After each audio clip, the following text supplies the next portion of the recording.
မတည်ငြိမ်တဲ့လောကထဲမှာဆင်းရဲဒုက္ခလျှော့ပါသက်သာတဲ့အနေအထားမျိုးကိုမရှိနိုင်ဘူးလားဆိုရှိနိုင်တယ်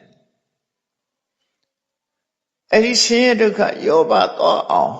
လောကအတွင်းမှာဘယ်လိုနေမလဲလက်ရှိဘဝမှာနေပုံနဲ့နည်းလေးကိုအကောင်းဆုံးနေထိုင်မှုဆိုတာကို general point နဲ့မြတ်စွာဘုရားဟောထားတာလေးရှိတယ်ကိုယ်ဘဝမှာမတည်ငြိမ်တဲ့ဘဝကြီးမှာအကောင်းဆုံးနေမယ်ဘယ်လိုနေမလဲနံပါတ်1ကလူဘဝဆိုတာလှုပ်ရှားရုန်းကန်ပြီးတော့အလုပ်လုပ်ပြီးတော့ဘဝမှာယက်တည်ကြရတာဖြစ်တယ်အသိပညာတတ်ပညာတွေကိုအမိပြုပြီးတော့အသက်ရှင်ကြရတာဖြစ်တယ်ဒါကြောင့်မို့နံပါတ်1ကကိုလောကင်နဲ့အတတ်ပညာနဲ့ပတ်သက်ပြီးလိမ္မာကျွမ်းကျင်အောင်ကြိုးစားခြင်းနဲ့လိမ္မာကျွမ်းကျင်မှုအသိဉာဏ်ရှိခြင်းလိမ္မာကျွမ်းကျင်တဲ့အသိဉာဏ်ရှိခြင်းနဲ့ထို့အသိဉာဏ်အတိုင်းကြိုးစားအထောက်ခြင်းဒါဘဝယက်တည်ဖို့အတွက်အရေးကြီးတဲ့အချက်တစ်ခုဘဝယက်တည်နိုင်လောက်အောင်လူတိုင်းကိုလူတိုင်းအသိပညာရှိရမယ်ကြိုးစားအထောက်မှုရှိရမယ်အဲ့ဒါမှဘဝမှာယက်တည်နိုင်မယ်ဘဝကိုယက်တည်ဖို့ရအတွက်အသိပညာနဲ့ကြိုးပမ်းအထောက်မှုဒါလောကမှာနေလို့ရှိရင်အသိပညာရှိရမယ်ကြိုးပမ်းအထောက်ရမယ်ဒါနံပါတ်1အချက်နံပါတ်2အချက်ကတော့ကိုကြိုးစားအထောက်လို့ရရှိလာတဲ့ဥစ္စာတဏအခွင့်အရေးတွေကို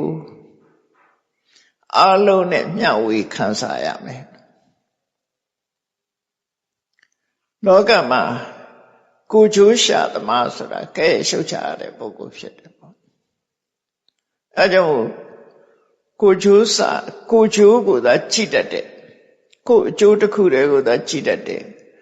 ကိုကြိုးရှာတဲ့စိတ်ဓာတ်ကိုဖယ်ရှားပြီးတော့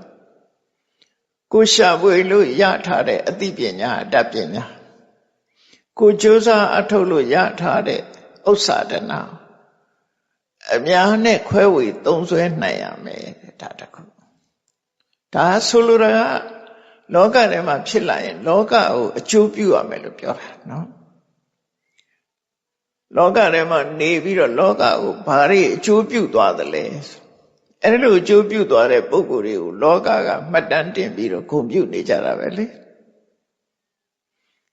ဒါကြောင့်မို့လောကထဲမှာလောကကြီးကိုအကျိုးပြုသွားတဲ့ပုဂ္ဂိုလ်တွေရှိသလိုအကျိုးမပြုတဲ့ပုဂ္ဂိုလ်တွေလည်းရှိတယ်ဖြည့်ဆည်းသွားတဲ့ပုဂ္ဂိုလ်တွေလည်းရှိတယ်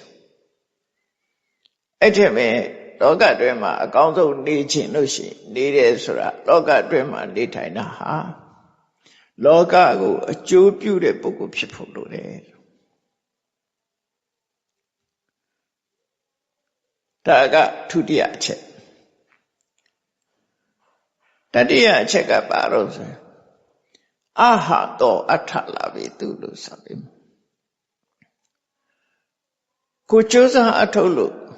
ကိုယ့်ရဲ့အသိပညာကိုယ့်ရဲ့ကြိုးစားအထုတ်မှုကြောင့်အောင်မြင်ကြီးပွားလာလို့ရှိရင်လူတွေဟာပဝေမြဲပြီးတော့အောက်ချိတ်လွတ်သွားတတ်တယ်အဲ့ဒီပဝေမြဲခြင်းအောက်ချိတ်လွတ်ခြင်းဆိုတာလောကလူတွေရဲ့မုန်းတီးရွံရှာမှုကိုခံရတယ်ဒါကြောင့်မို့အောင်မြင်ကြီးပွားလာတဲ့အခါမှာ